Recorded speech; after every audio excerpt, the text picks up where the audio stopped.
Next on Kudlow, hiring our heroes. Today, on Veterans Day, we commemorate America's heroes, past and present, who fought to defend our freedom. Our focus turns to the national outrage of veteran unemployment, which for young vets stands at 10%. And our next guest says that thanks to military-friendly companies, the tide is turning. The former Navy pilot helped ring the NASDAQ's closing bell today, and he joins us next up with some good news. The 11th hour of the 11th day of the 11th month. That's when the armistice ending World War I began in 1918. And today, on Veterans Day, we give special thanks to our military men and women. But as we continue to give thanks, we must also remember to find ways to help them.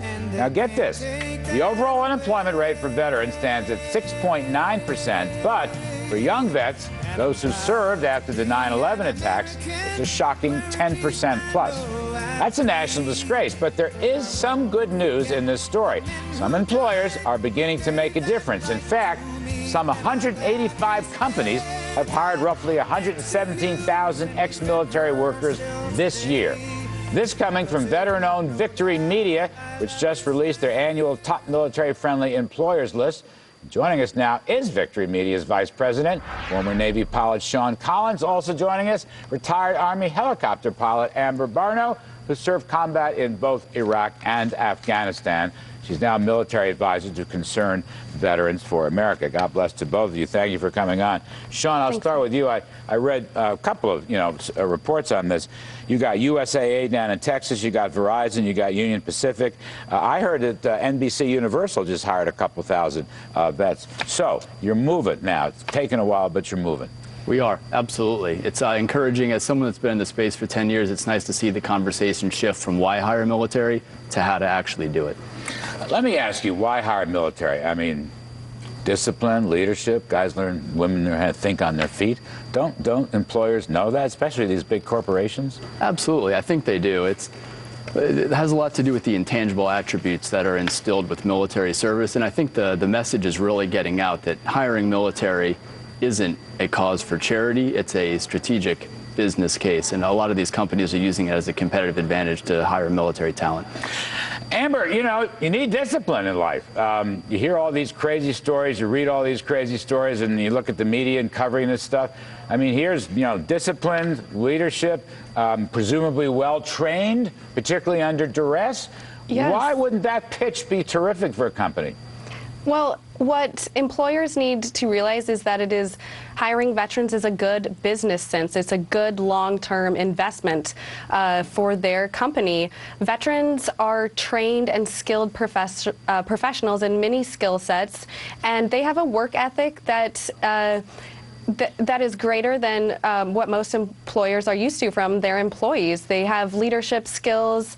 They're excellent at working with a team, but also as individuals. They're reliable. They show up to work on time. They're not complainers. They're hard workers, and they don't give up. What employer would not want those qualities in an employee? All right, so just give me one quick example. I'll come back to Sean in a minute. Give me somebody who turned you down. What'd they say? In a job that I was looking for? You or somebody from your group?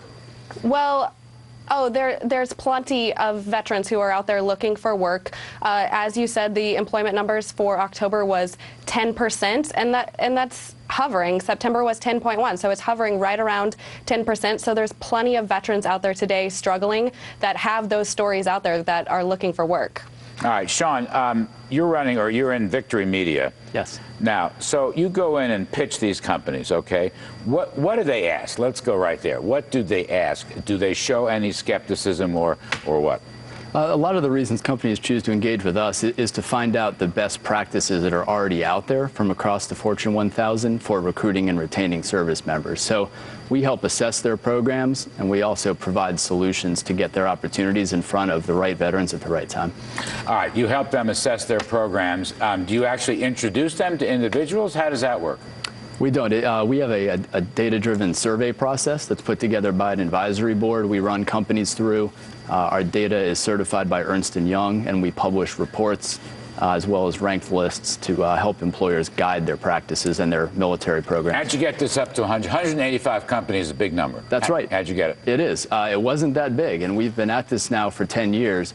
It's thrilling for us to see military hiring really go mainstream. We've had a 20% growth in our military-friendly employers list from last year. And it's the result of a lot of companies that were early adopters seeing success and those best practices being disseminated across companies. Amber, just maybe an odd question, real quick. Are you satisfied with the way this country is treating the veterans, to whom we owe a lot, it seems to me, for defending our freedom? Are you satisfied?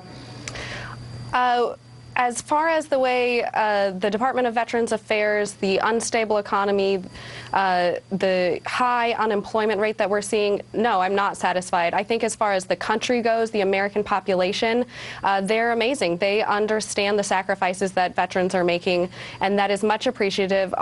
Modern-day veterans, Iraq and Afghanistan war veterans, we see the difference in the way we're getting treated today compared to Vietnam veterans. Amber Barnell, thank you. We appreciate it. Sean Collins, thanks. That's it for tonight's show. Thanks for watching. God bless America. God bless American veterans for protecting our freedom.